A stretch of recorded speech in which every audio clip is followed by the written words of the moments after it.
Hello, everyone. For those of you who are not students in my classes, my name is Benjamin Bogan, and I teach Buddhist studies in the theology department here at Georgetown. And today I have the great honor of welcoming and introducing Ajahn Sulak Sivaraksa. First, I'd like to thank the Berkley Center for Religion, Peace, and World Affairs for co-sponsoring this lecture. And in particular, I'm grateful to Professor Catherine Marshall, whose long friendship with Sulak Sivaraksa helped make this event possible.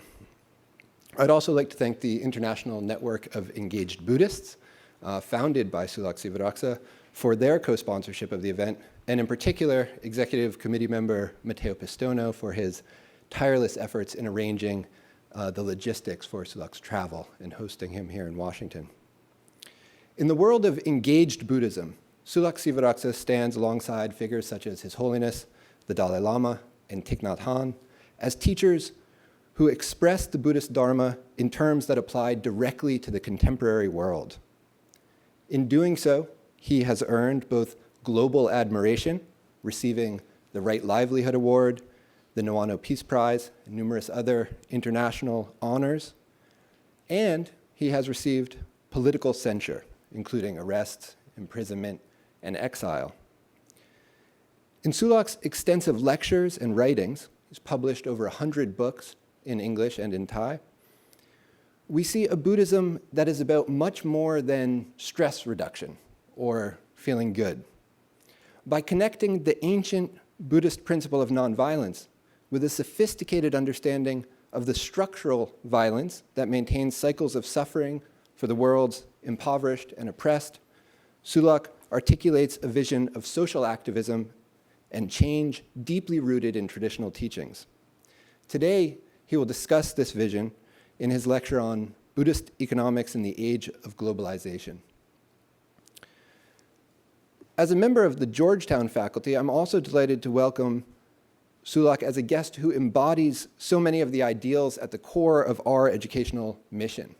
In his essay, A Very Simple Magic, Ajahn Sulak addresses the failure of educational institutions in his reflections on ignorance, one of the three root causes of suffering. He writes, "Students are taught not to think holistically, but to compartmentalize their thinking, to memorize, and to abide by the existing norms. At our very best, I would like to think that Georgetown's Jesuit tradition of educating the whole person, of cura personalis, and of developing women and men for others are commitments that respond to these very problems." And finally, as a professor of Buddhist studies, I feel compelled to include one reference to Buddhist scripture. In the Alavaka Sutta, which I'll just briefly summarize the story before getting to the relevant quote. In this sutta, we hear that the Buddha has taken up residence in a dwelling that is occupied by a particular demon. And this demon comes up to the Buddha, approaches him, and says, "Get out of here." And the Buddha says, "All right, friend, I will." And he stands and leaves the dwelling. And as he stands outside, the demon approaches him and says, "Get in there." And the Buddha says, "All right, friend, I will." And he goes inside and sits down. And a second time, the demon comes up to him and says, "Get out of here." And the Buddha again says, "All right, friend, I will." And he gets up and goes out. This continues in the manner of the suttas a number of times. Finally, on the fourth time, when the demon demands that the Buddha leave the dwelling, the Buddha says, "No, friend, I will not go out. Do what you will." And the demon at that point responds and says, "I will ask you a question. If you can't answer me, I will confound your mind or rip open your heart, or grabbing you by the feet, I will fling you across the Ganges River." The Buddha explains to him that he doesn't see anyone in the universe capable of doing any of those three things, but he'd be glad to answer the question in any case. At which point, the demon asks 4 questions, and this is the part that's more directly relevant to the introduction. The demon says, What wealth is the highest that a person may gain? What, when well practiced, brings happiness? What taste excels above all other tastes? Living in what way is one's life called the best? And the Buddha answered, conviction is the highest wealth a person may gain. Dhamma, when well practiced, brings happiness. Truth, indeed, excels all other tastes. Living with wisdom, one's life is called best. This verse, in many ways, to me, is a perfect description of Sulak Sivaraksa, a man rich with the wealth of conviction, who has found happiness throughout his life in this practice of the Dhamma, who has tasted truth in its innumerable flavors, and whose life of wisdom and compassionate action we may surely call best. Thanks so much, and join me in welcoming Sulak Sivaraksa.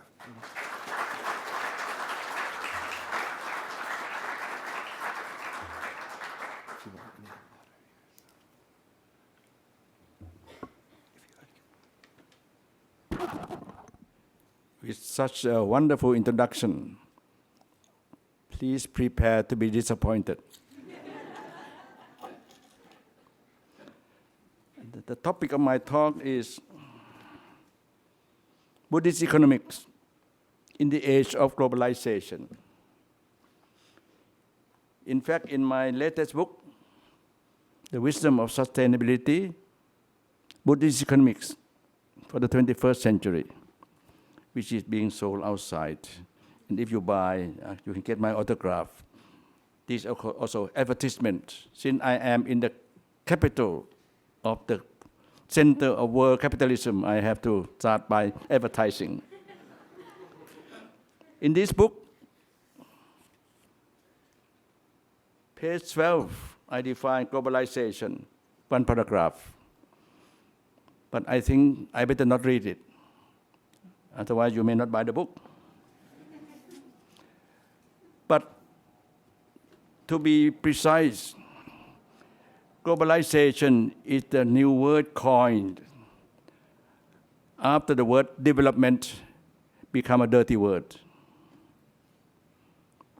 And the word development was coined to replace the word imperialism. As you know, the USA entered the war, Second World War, in order to preserve democracy and freedom, whereas the British Empire wanted to maintain its colonialism. For the Americans, after the Second World War, the word colonialism is a dirty word.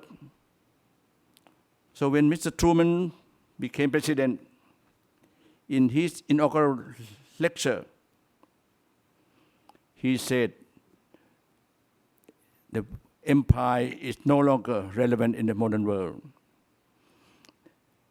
The white man should not have any burden to go out to get lands and to invade other countries.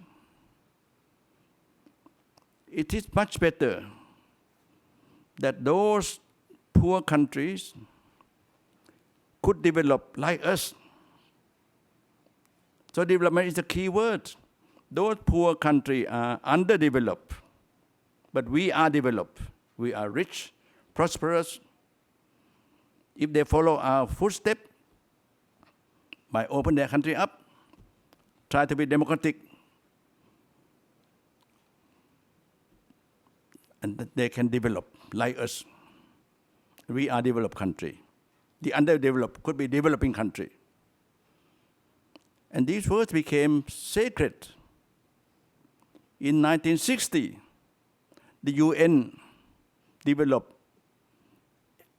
accept this word, 1960, they call it the decade of development. They feel 10 years, the developing country will develop like the developed country. Didn't work. 10 years, the poor country become even poorer. The rich country even become richer. So the UN declared second decade of development, 1970. to 1980. Even worse, the poor become much poorer, the rich become much richer, of course, meanwhile destroying most of the environment. So that's why the word development become a dirty word. Some of my friends say that if they use this word, they have to clean their mouth with soap. That's why the word globalization was invented, to replace development. But still, globalization, if you are not avoiding the meaning of the words, in fact, it means Americanization. And Americanization also means American empire. The word empire, dirty word's gone. The word development gone. Globalization, it in fact try to capture people to follow the American models. Mr. Clinton's last visit before he left the presidency, he went to Hanoi, the former enemy, the Vietnam War. He went to Hanoi and he said, now Hanoi will open up the country and Hanoi will develop like us. That is, you have democracy, free market, then you'll be like us. Unfortunately, Vietnam has won the war, but they are now losing to Coca-Cola, losing Pepsi-Cola. They open the countries, and their people have now become addicted to consumerism, capitalism. I have warned the Vietnamese, but they didn't take my warning seriously. So this is it. I mean, I could talk more and more on globalization, on development, on imperialism, but I think I want to be more hopeful to see what would Buddhist economics do to confront globalization. Globalization, particularly since the dissolution of the Soviet Union, since the end of the Berlin Wall, since the end of the Eastern Europe under communist regime, there's nothing to confront economic liberalism, neo-economic liberalism, which is in fact the hardcore of capitalism. And which capitalism means that people want to get richer and richer. And people are also driven by the new demonic religion of consumerism. You want to have to consume more and more in order to be happy. And you're chasing after happiness, and you never get it. Why? Because people are not aware of themselves. Once you are not aware of yourself, you are controlled by greed, hatred, and delusion. This is from a Buddhist perspective. Greed is now manifesting in capitalism, consumerism. Hatred is now expressed in militarism. Even a democratic country like the USA spends so much money on arms, exporting arms. And that is indeed is personification of violence, of hatred. And worse than that is delusion. You have heard a little bit now, the Buddhist delusion is that you don't really know who you are. You don't really know what you're doing. And if I may say so, advertisement, most of the mainstream media represent delusion. Even mainstream education represent delusion, because mainstream education teach people to compartmentalize things, teach people to conform to the norms, never think people to be themselves. At best, you use only your intellectual ability. And this you could go right back to the modern Western philosophy. When Descartes said, cogito ergo sum, I think therefore I am. The thinking becomes so important. cogito thinking, ergo ego. And these phrases promote egoism, individualism, selfishness. And the cogito here, I think I know in order to compete with you, against you. And you here is not only human being, not only different gender, not only different race, not only different classes, but all sentient beings. We want to conquer other human beings. We want to conquer all the animal kingdom. We want to conquer all natural resources.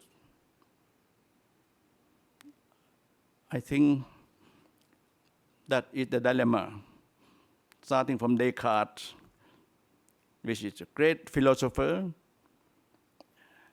including Newton, great scientist. But the Newtonian physics is that only teach you on materialism. Anything beyond materialism is not possible.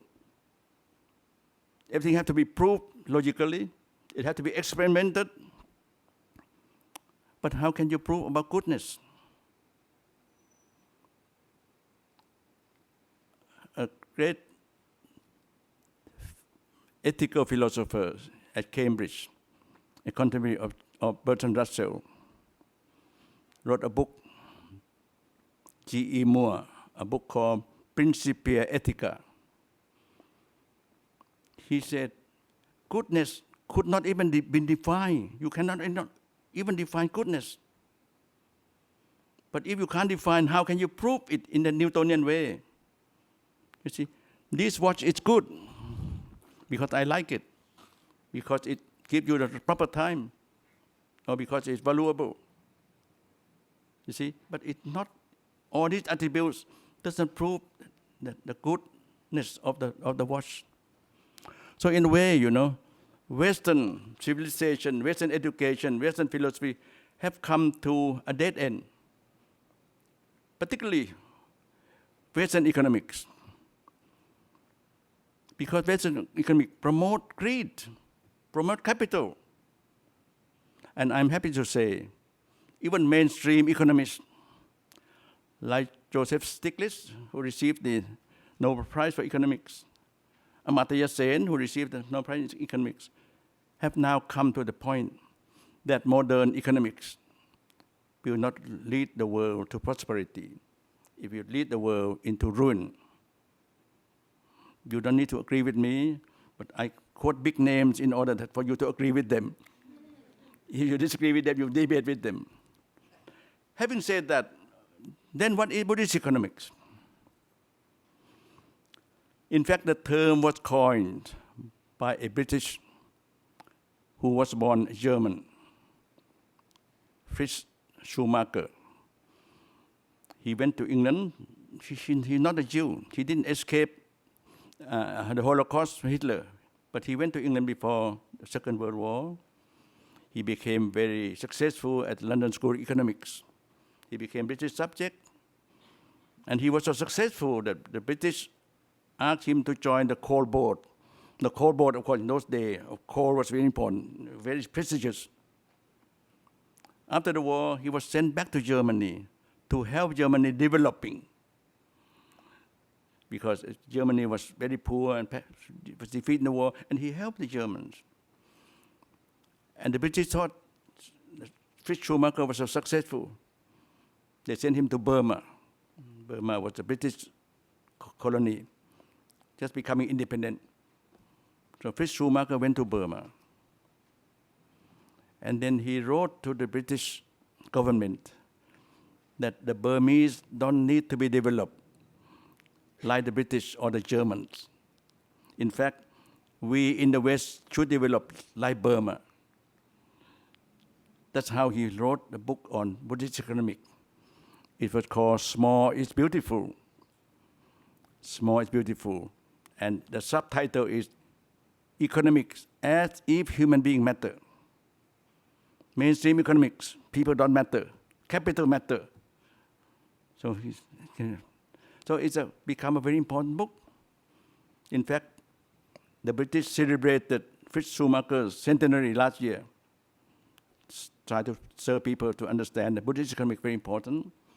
And now there is a new economic foundation in London try to put Buddhist economic as perceived by Schumacher, make it more applicable, and hope that they can have Buddhist economics taught in main schools, at various universities.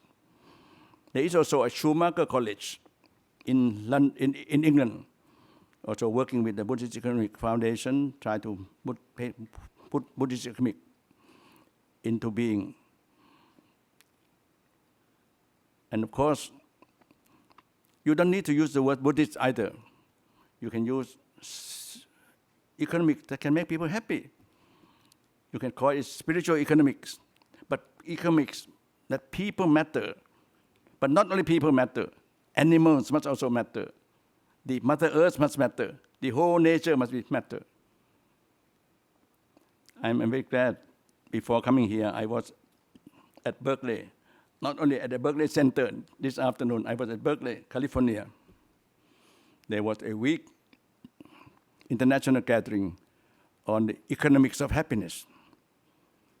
I think people are taking seriously economic of happiness.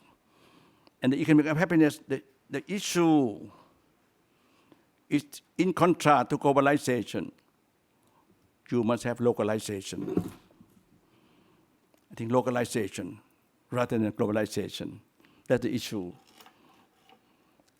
And then I think in New York recently, there was also international gathering at the UN on the gross national happiness.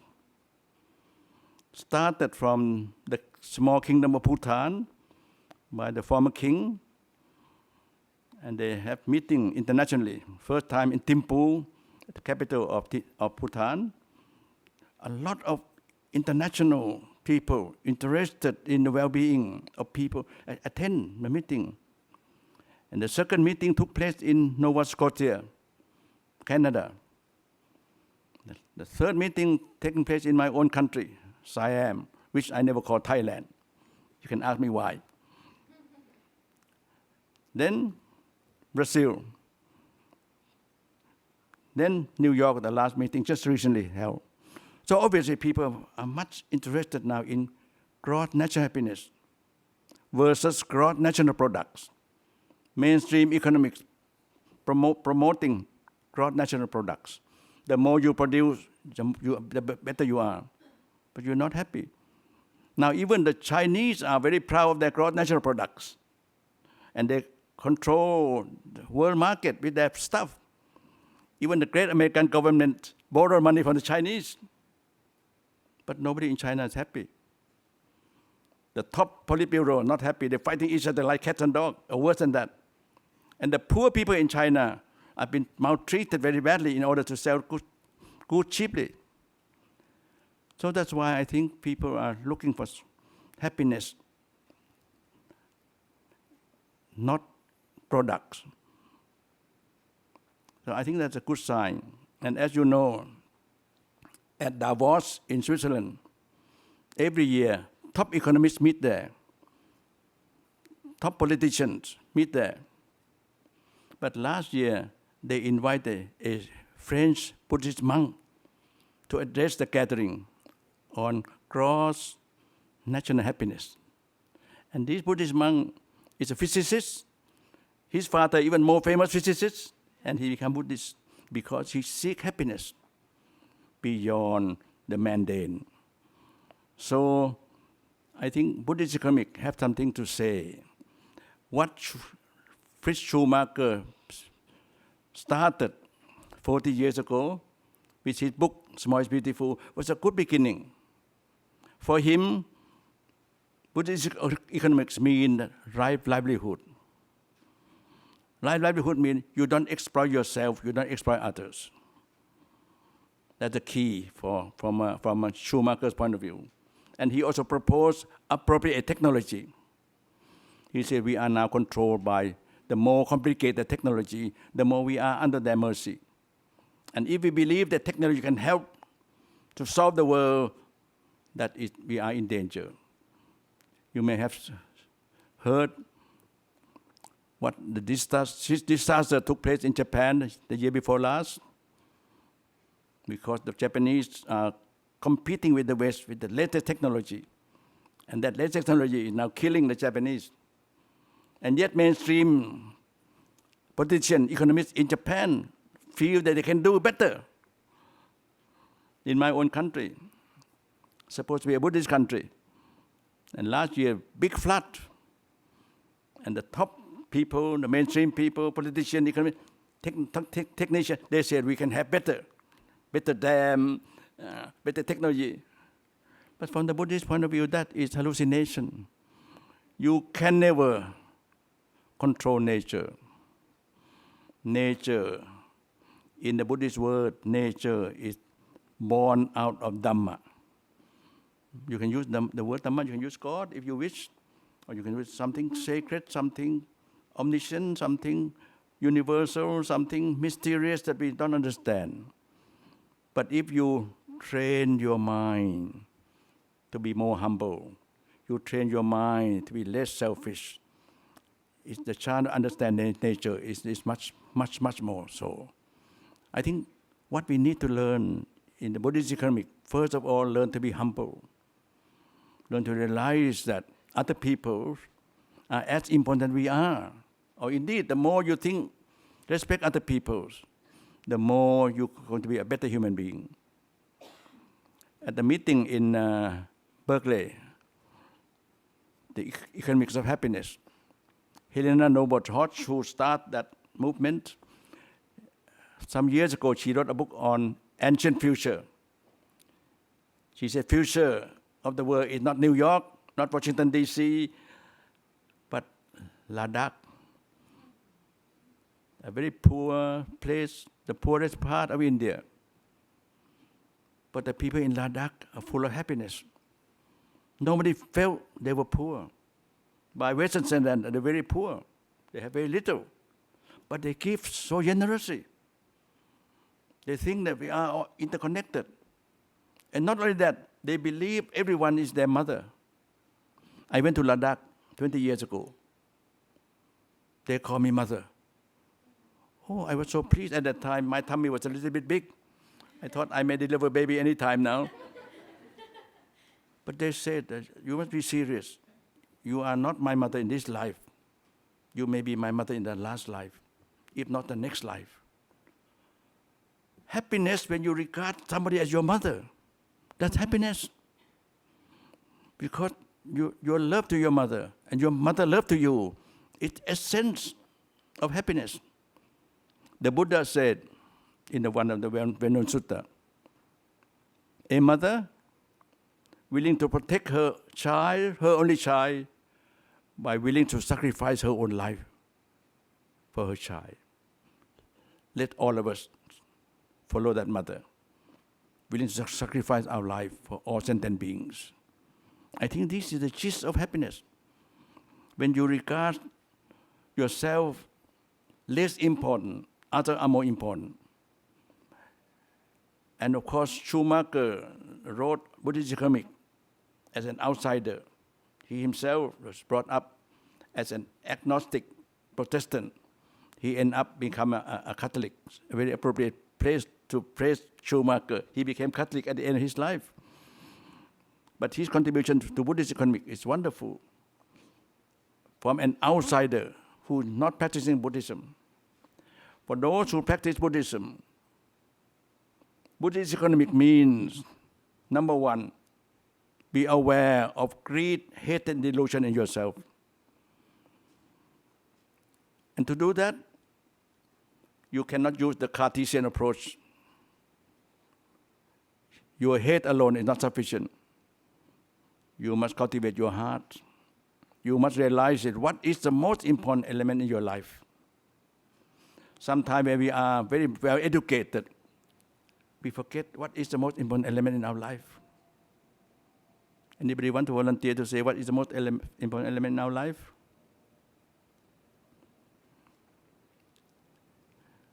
Without which you die. You see?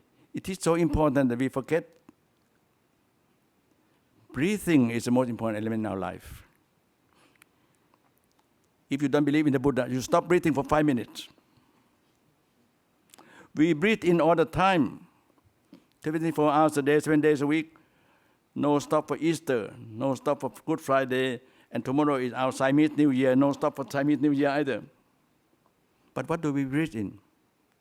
We breathe in a lot of anxiety, we breathe in a lot of greed, hatred, delusion. So, Buddhist economics, Buddhist politics, or whatever, you must start by learning how to breathe properly. You can aware that you breathe in, breathe out. When you have a long breath, it's much more relaxing than short breath. And you cultivate this breathing until you breathe in mindfully. You breathe out with love, peace, compassion. You don't have to be a Buddhist. If you are a Christian, you breathe in Christ into you. If you're a Catholic, breathe in the Mother of God into you. From the Buddhist point of view, these are only skillful means. If you're an atheist, you are agnostic, you just breathe in mindfully. You don't need to believe in anything. But from there, from breathing, you restructure your consciousness to be less conscious, less selfish, to be more compassionate. And of course, it would help you have good friends who help you. The Buddha never claimed to be a God, never claimed to be anything. He said he claimed to be only your good friend. And the good friend is the one who tells you what you don't want to hear. The Buddha said that if you take him as a good friend, you can even overcome birth and death. You can overcome all the suffering. So you need good friends who will tell you what you don't want to hear. Sometimes we hide it subconsciously, but a good friend will tell you. That is, we can purify ourselves, become less selfish, become more humble, become more compassionate. I think that, in my opinion, would be the starting point for Buddhist economics, Buddhist politics, or whatever, but must come here. But once you understand yourself, with good friends, you can have to confront suffering, not only your own suffering. You must confront social suffering, environmental suffering. Once you understand that, particularly most of us are from middle class family, which need to go out to learn from the poorer class. This I speak from my own very limited lifespan. I came from a well-to-do family. I had very good education, and I used to think that the poor were so stupid. But once I opened myself to the poor, I realized that they're not that stupid. And they have a lot of wisdom. They confront suffering. You don't go to help the poor. You go to learn from the poor. And then we become good friends. Good friends. And together, they teach you something, you teach them something. And ultimately, you have to see that suffering in the world, environmentally, socially, politically, in fact, it depends on the structural violence. The whole social structure is something controlling us. If you don't understand that, you use the Marxist approach, you hate the oppressor, you kill the oppressor, that's very violent. Doesn't help you, doesn't help the oppressor. But oppression is there. You have to change the oppressive system. Not hate the oppressor. As the Christian would say, hate sin, but not the sinners. I think with seed of peace inside, with understand your ability, your capacity, you know precisely what you can do, how much we can do. With good friends, understand structural violence, you can use the power of the truth non-violently. As Gandhi did against the British Empire, he used the word satyagraha, the power of the truth, and he used the word Hind Swaraj. The Indian must have self-reliance. self-respect, self-cultivation, and most important, localization, not globalization. He asked the Indian to make their own clothes. I got it from the Indian. You see, Khadi. You have to make your own clothes, make your own food, to refuse anything from the empire. His message, you can call it Buddhist, you can call it Hindi, you can call it spiritual. It has a meaningful to us nowadays. So Gandhi was great success on the one hand, but on the other hand, he was also a failure. His failure depends, in my opinion, on two aspects. Number one, he was a one-man show. Great hero. Martin Luther King was also a great success, but one-man show. After that, nothing happened. The Buddha said very clearly, when he started propagating not only Buddhist economic, Buddhist way of life, it has to be the Sangha. It has to be the community of good friends working together. Several cells of equality, fraternity, and we work together for liberty from greed, hate, and delusion. That's very important. The second failure of Gandhi is that he saw the British imperial power as a great social injustice against India. But he did not see the social structure in India itself. It's so oppressive. The Brahmin on top, the Kshatriya, the Brahmin, of course, the intellectuals, university professor in India, they're on top. The Kshatriya, the warriors, the politicians, second. But in this country, the other way around. But anyhow, they're on top, then the merchants, and then the laborers. Worse than that, you have the untouchable, the lowest of the low. Gandhi never tackled that. And the one who tackled that was the lowest of the low, the untouchable, Ambedkar. Ambedkar was the most educated among Indian freedom fighters. He came to Columbia, got his PhD from Columbia. He went to London School of Economics, got PhD there. He was called to the bar by the, in fact, we belong to the same Inns of Court. He became barrister at law. But they regard him as nobody. So that's why he said, I was born a Hindu, but I would never die Hindu. And he became Buddhist. And for him, the Buddha started what the French Revolution proclaimed unsuccessfully. Equality, fraternity, liberté. Because the Buddha did not proclaim that, but he did that by exhibition of the Sangha. That's why Ambedkar became Buddhist. And I am happy to say the untouchable, the lowest of the low, follow Ambedkar to become Buddhist. And now I think that Buddhist revival in India, many millions now have become Buddhist in India. And they liberate themselves from the caste system. But sometimes they still are full of anger, hated the Brahmin and so on. And I'm happy to say that I also work with them. I also asked His Holiness the Dalai Lama to work with them. And His Holiness said, hatred never gets anywhere. You must have love.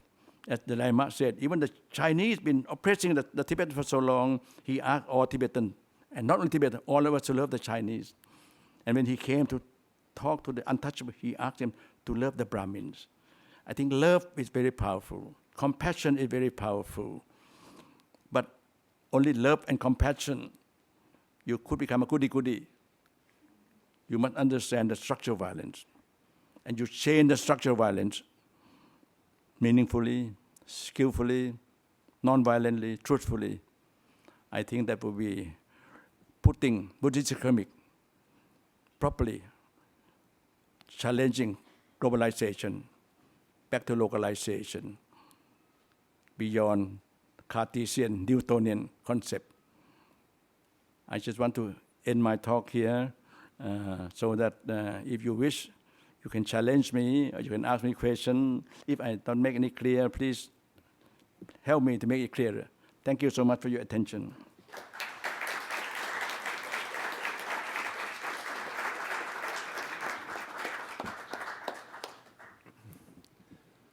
So we do have some time for questions, if anyone wants. We have a couple of microphones back there.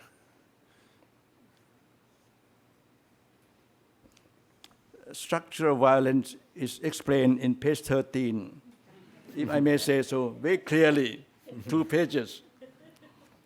Yeah. This again, advertisement, which is very bad.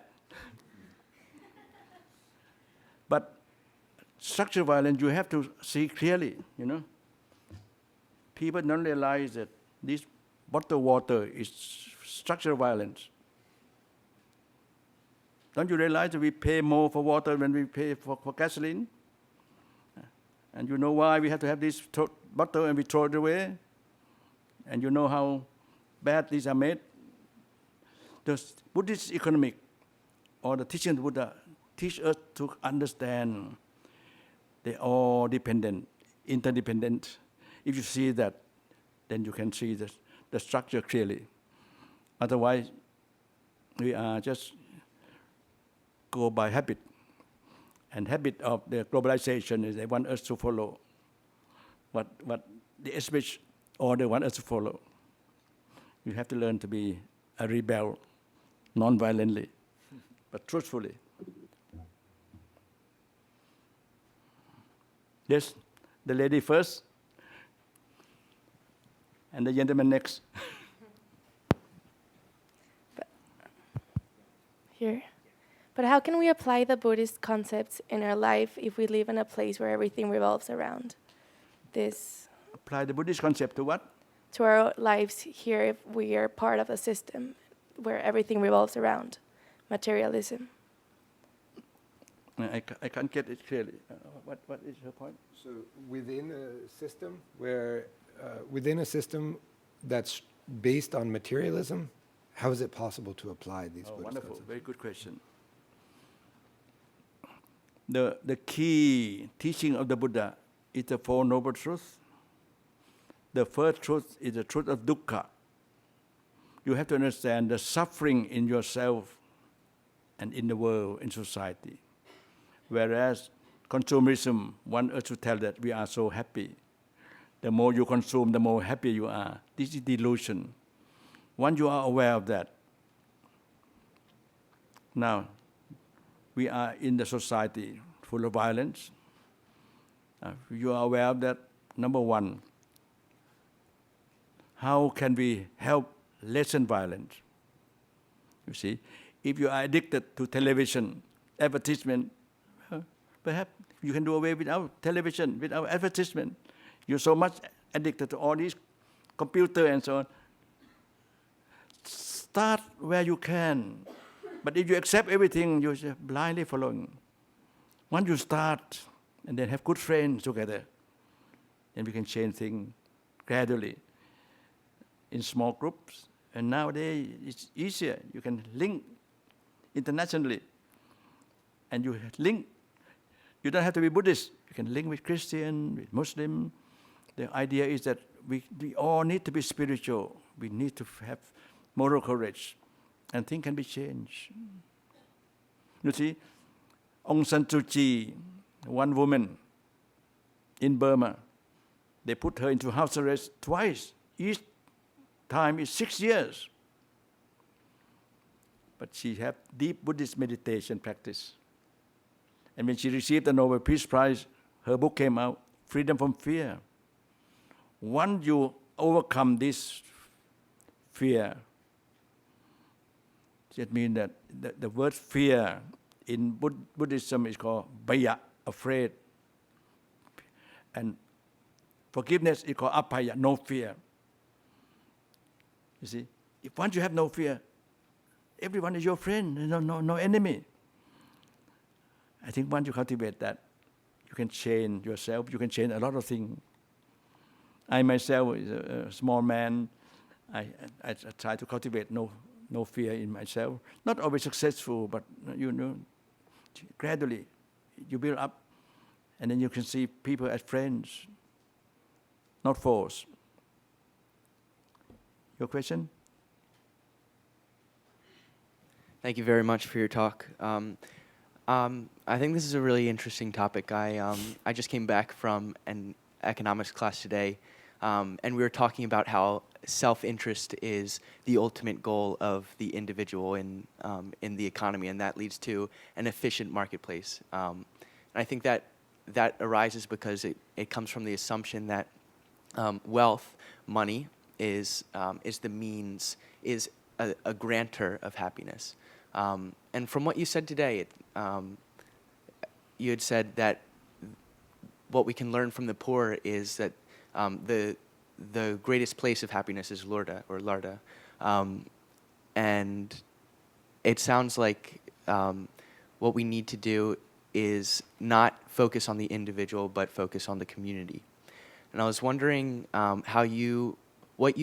if you see any ways, specific methods to inspire community within an increasingly urban world that we see today. And if, in articulating your point, if you see that the ways that people find happiness in a village setting and create and inspire community there are applicable to an apartment building where you don't know your neighbor and you are separated by walls. Yes, I mean, the walls cannot separate us. We separate ourselves from others. We have to go out of the way. You see, the founder of Buddhism was a prince living in luxurious palace. When he saw an old man, a dead man, sick man, and so he felt that to be locked up in the palace is no help. That's why he went out the palace, wandering around 6 years to seek the truth. I think sometimes we have to get out of our usual habits. And sometimes university campus is too luxurious. You don't understand poverty around. You have to go and confront poverty, see how the poor live, share with them. I used to teach at Naropa University. It was, I think, the first Buddhist university in this country, in Boulder, Colorado.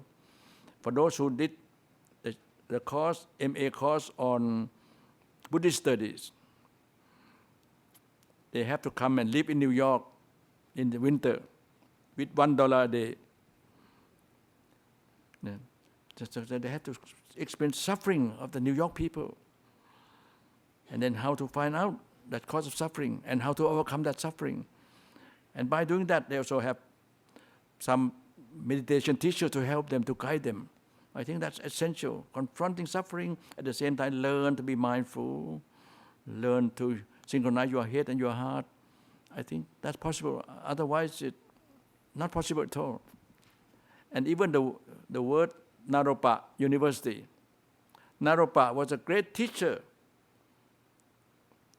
the top intellectual of Nalanda University. And as you know, Nalanda is 500 years before Oxbridge. He was the top leaders. And one day he felt that he was so clever. He had never confronted the real suffering in the world. He left the university to seek wisdom among the poor people, the wandering people. He's an Indian, that's why the Tibetan even regard him as a great teacher. They even named their university after his name, Naropa University. I think we need to sometimes not go along the rosy path, go out of the way. Yes, at the back there. Well, I'll just speak loudly. There we go. Thank you, Ajahn Sulak. I study Buddhist ethics and international development, and I'm trying to use them in harmony with each other. And I have a dilemma that I'm hoping you can help me think through.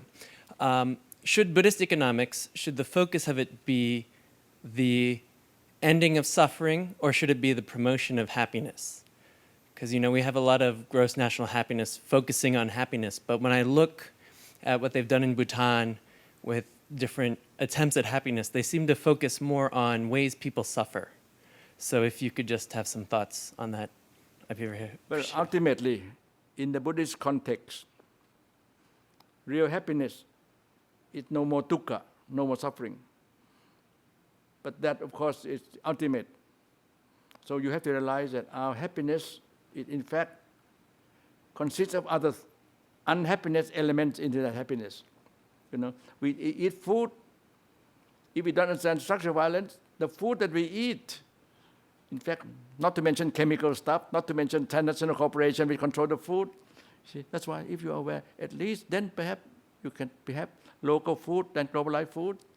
You know, food with no chemical. I think you have to start the same with food, with anything. But ultimately, happiness would depend not on other elements. And that's why deep meditation practice is essential. That's why breathing is most important element. Thank you. Yes. So here today you're talking to a relatively affluent audience at Georgetown University. But if you were in a rural village addressing the very poor that are living on less than $2 a day, how might you frame your presentation differently, speaking to those that don't have many material goods, that live in very basic shelter? And so how might you frame it differently to them? Very good question. You see, in my country, perhaps more than your country, we have more poor people. See, but if we never know them, we don't realize our lifestyle also contribute to their poverty. By knowing them, not to go to help them, not to be goody-goody, you learn from them together, empower each other. And if you believe in the power of the truth, use the power of the truth non-violently. I think that's the only way to change the world. I'm very happy, you know. I knew Catherine Marshall when she was at the World Bank, and when we start that project, World Faith and Development Dialogue, Mr. Wolfenson was then president of the World Bank, you know, and we talked seriously. You know, the World Bank motto, office is to eradicate poverty, but the World Bank creates so much poverty because the World Bank believe in mainstream economists to solve the problems. And we talk with him. You're supposed to eradicate poverty. Have you ever talked to the poor? And Mr. Wolfenson, she's very bright and very quick. He set up mission, interviewing 60,000 poor people around the world. And the economists said, well, the poor want motorcycle, want television. No. The poor want their lifestyle to be maintained. They want to be with nature. They want to practice Christianity, Islam. You see, if you must learn, the best thing is to learn from the poor. The founder of Buddhism, you know, he was in the palace. He came out to the poor, and he became a poor man himself. He became a beggar. That's very important. Yes.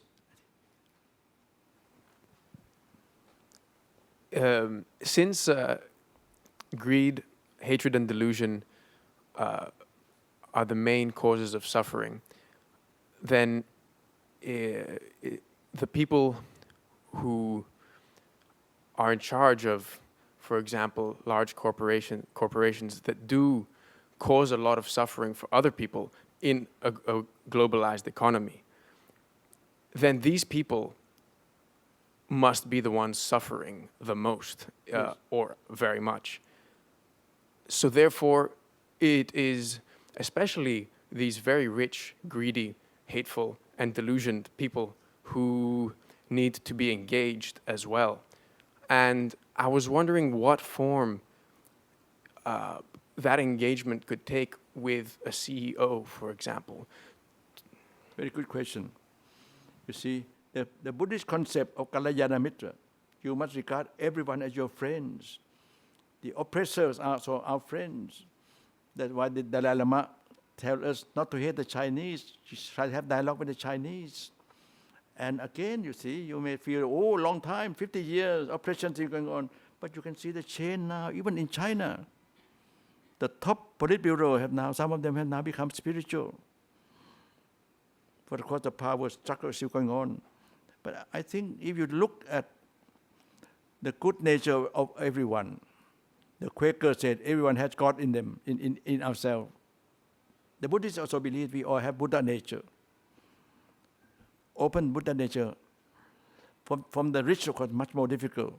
The powerful is much more difficult than the poor. But still, they have a chance. You have to have good dialogue with them, and then they feel that they are not intimidated. They feel that you are not challenging them. I think it's possible. I have used that in my own limited experience in life. I have talked to dictators. I talked to those who arrested me, and and I don't regard them as the enemy. And the year before last, a Chinese received the Nobel Peace Prize, and his book said, "No hatred, no enemy." Very powerful book. You see, this comes from the Chinese under dictatorship, and more voice of that coming out. I think that will shake. Truth will shake in the particular dictatorial regime, particularly the top transnational corporation. They're worse than dictatorship at the local level, national level. But things will change. Yes, please. Can you tell us about the situation in Thailand with spiritual communities, intentional communities, alternative communities that you've been involved with, what their successes have been and what their challenges have been? Thank you. My country, if you look overtly, is the typical client of American hegemony. And not only that, now we are also the client of the Chinese empire, two empires controlling our country. And the transnational corporation control both empires also. You look at the picture. But in the Buddhist concept, we are taught to be skillful, to look beyond this. Look, when you see suffering, find out the cause of suffering.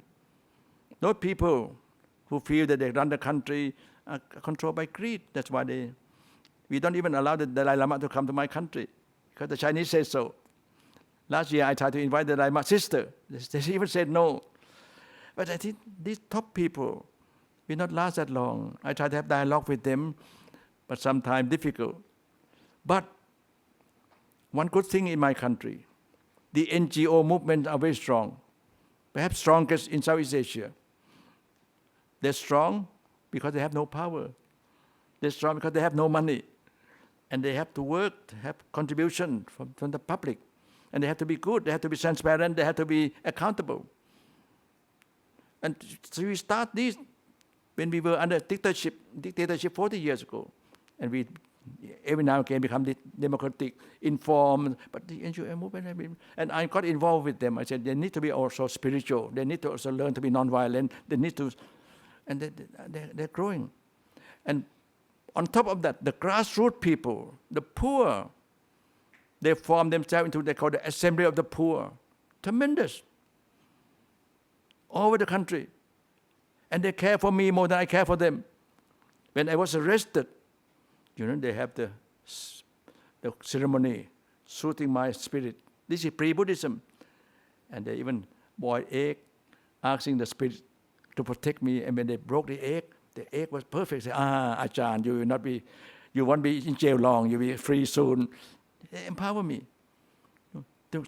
This is the hope. And Burma, look at what happened to Burma. We have been working in Burma for 15 years. And the monk at one time said, we're hopeless, we're dictatorship, we have done bad karma in the past, we deserve dictatorship. I said, that's not a Buddhist approach. Anything bad, if you are Buddhist, any suffering, confront suffering mindfully, and empower yourself. Selflessly, you can change. That's why 8 years ago they started the suffering revolution in Burma. Tremendous. And that also contributes to change in Burma now. It also contributes because the Chinese dominated Burma so much, they're changing. And I also telling them, be careful. You may jump from the devil to the deep blue sea, because the American empire is not that blameless either. Everything you have to do, you have to be careful, you have to be skillful. But things will change, for better, for worse. But if you are mindful, you're more compassionate, it's bound to be better, in my opinion. Yes, at the back there.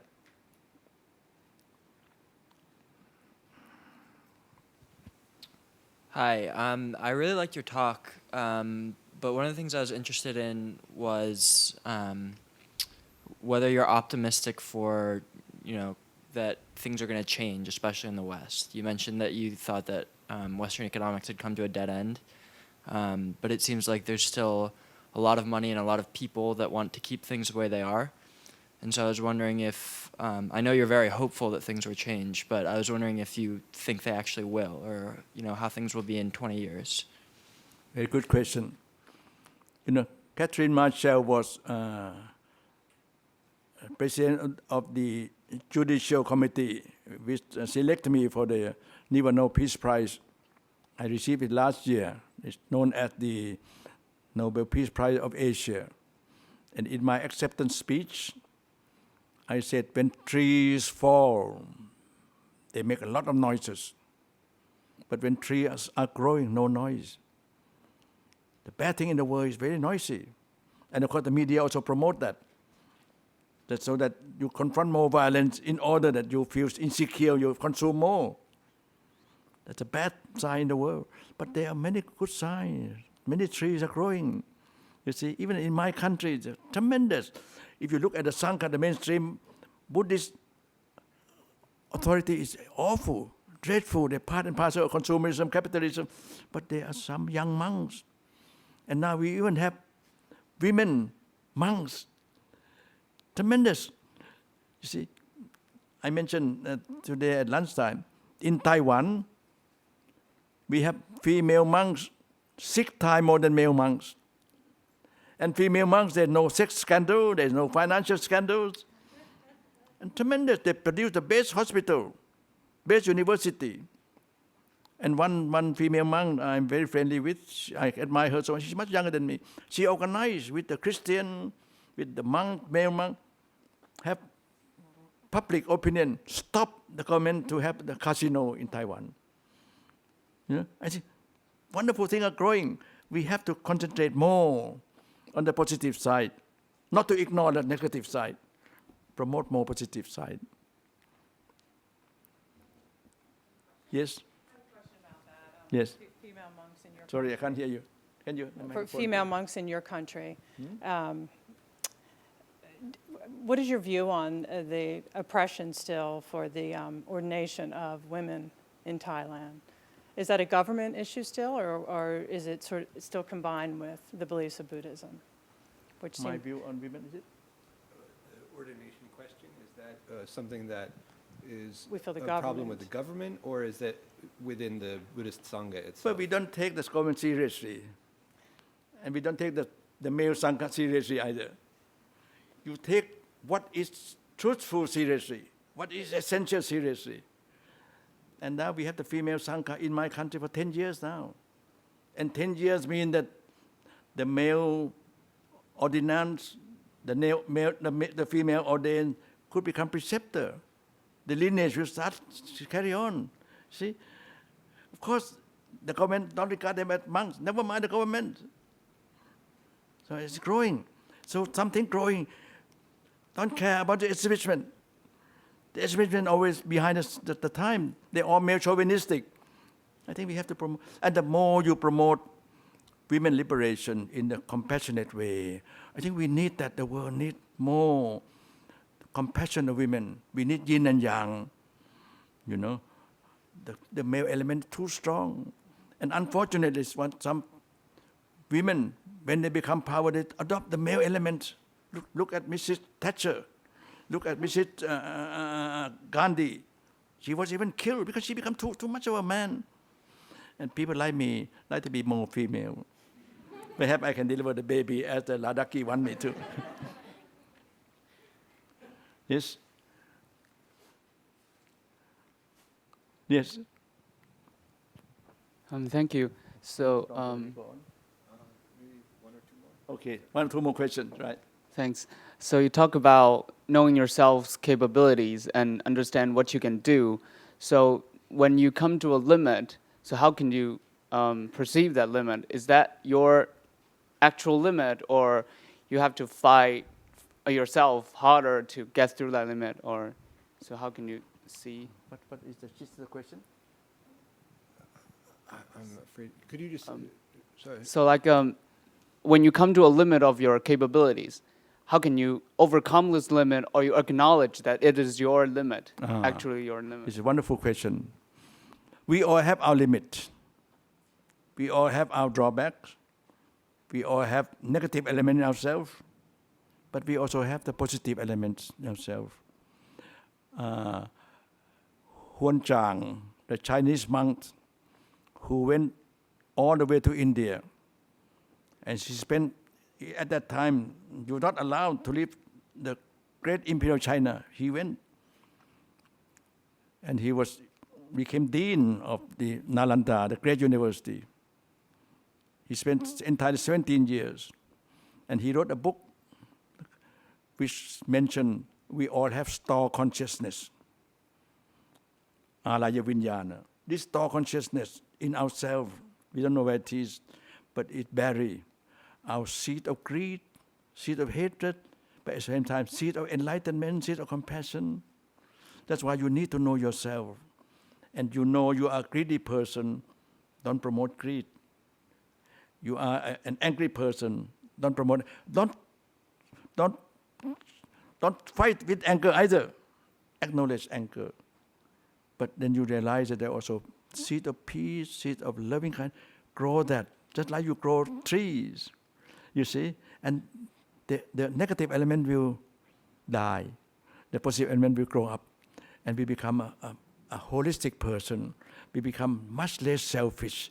And then you know what your capacity. And this store consciousness, you may got it from DNA, from your father, mother. In the Buddhist context, it may also come from your previous life. You could even become a great genius. You know, the school may think you are dumb. You can become a great musician because it's buried there. You just have to open that possibility. I think that the idea in the Buddhist concept, we all have the Buddha nature. We can all become Buddha. It's tremendous. So we are all have Buddha in ourselves. None of us we all have negative element, but we can also grow positive element. Know yourself first and have good friends together. We can change ourselves, we can change the world. I think you have the last question. I have a question about globalization, because it seems on the one hand, as you say, it certainly has increased suffering, increased the gap between rich and poor. But maybe I'm deluding myself, but it seems that there have been another side of globalization where, because of communications, we know what's happening around the world, and it becomes possible to be a little more universally compassionate. But I guess my question is, do you think we can pick and choose a little bit with globalization and take some of it that's good and discard the rest, or are we deluding ourselves? You're quite right. Nothing is entirely negative.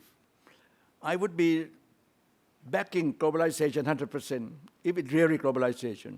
It means that all the laborers must be paid the same. Then the transnational corporation will not jump from Europe, America to have cheap labor in my country. And now they're jumping from my country to Vietnam because cheaper labor. I think globalization means same. And the top executive should not have much more salary than the laborers. And then I think in that case, real globalization. You see? Thank you.